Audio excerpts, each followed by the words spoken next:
ଗାଁରେ ଚାଲିଥିଲା ରାମଲୀଳା।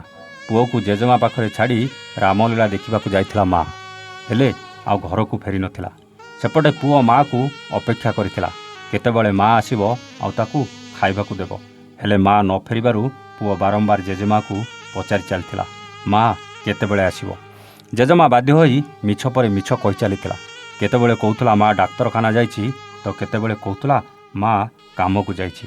କିନ୍ତୁ ଏଇ କୁନି ପୁଅଟିର ମା କୁଆଡ଼େ ଯାଇଥିଲା? କ'ଣ ଘଟିଥିଲା ସେଇ ମା ସହିତ? ଆସନ୍ତୁ ଜାଣିବା ଆଜିର ଏ କାହାଣୀରେ। ହ୍ୟାଲୋ ହାଏ ନମସ୍କାର, ଷ୍ଟୋରି ୱିଥ୍ ପ୍ରତାପର ଆଉ ଏକ ନୂଆ କାହାଣୀକୁ ଆପଣଙ୍କୁ ସ୍ୱାଗତ।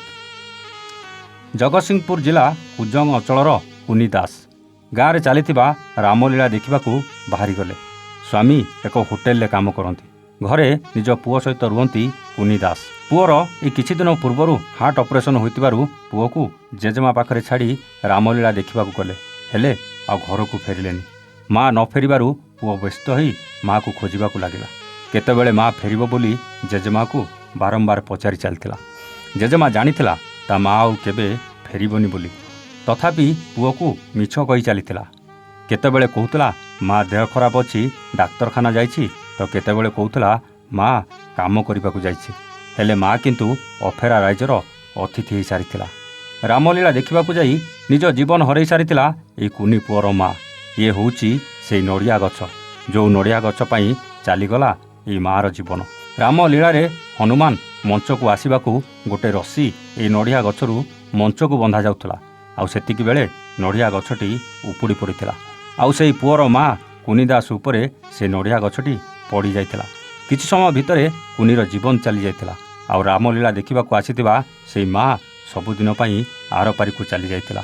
ମା ସିନା ଆରପାରିକୁ ଚାଲିଗଲା, ହେଲେ ଗୋଟେ ପୁଅ ପାଖରୁ ତା ମାଆର ମମତା ଛଡ଼େଇ ନେଲା ଏଇ ରାମଲୀଳା। ଏ ଘଟଣା ଯିଏ ଶୁଣୁଛି ତା ଆଖିର ଲୁହକୁ ଅଟକେଇ ପାରୁନି। ଆଉ ସମସ୍ତେ କହୁଛନ୍ତି ପୁଅ ପାଖରୁ ତା ମାଆକୁ ଛଡ଼େଇ ନେଲା ଗାଁ ରାମଲୀଳା। ଆମେ କହୁନୁ ରାମଲୀଳା କରିବା ଭୁଲ। ଆମ ସଂସ୍କୃତି, ଆମ ପରମ୍ପରା ମହାନ।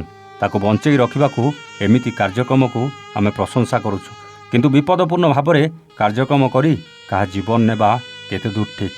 ଥରେ ଭାବିଲେ, ଏହି ଦୁର୍ଘଟଣା ଯଦି ରାମଲୀଳା ଚାଲିଲା ବେଳେ ଘଟିଥାନ୍ତା, ହନୁମାନ ରସିରେ ଆସିଲା ବେଳେ ଯଦି ଏମିତି ଦୁର୍ଘଟଣା ଘଟିଥାନ୍ତା, ତେବେ କେତେ ଲୋକଙ୍କ ଜୀବନ ଯାଇନଥାନ୍ତା।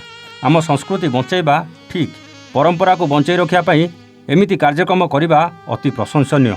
କିନ୍ତୁ ଏମିତି ବିପଦପୂର୍ଣ୍ଣ କାର୍ଯ୍ୟକ୍ରମ କରି କାହା ଜୀବନ ଯିବା କେତେ ଦୂର ଠିକ୍? ଆପଣଙ୍କ ମତାମତ କମେଣ୍ଟ କରି ନିଶ୍ଚିତ ଜଣାଇବା ସହିତ ସବୁଦିନ ପାଇଁ ମାଆକୁ ହରାଇଥିବା ସେହି କୁନି ପୁଅକୁ ଆଶୀର୍ବାଦ ଦେବାକୁ ଜମା ବି ଭୁଲିବେନି। ଆଜି ପାଇଁ ରହୁଛୁ, ଆମେ ପୁଣି ଆସିବୁ ଆଉ ଏକ ନୂଆ କାହାଣୀ ସହିତ ଷ୍ଟୋରି ୱିଥ୍ ପ୍ରତାପରେ। ସେତେବେଳେ ଯାଏ ନମସ୍ତେ, ଜୟ ଜଗନ୍ନାଥ।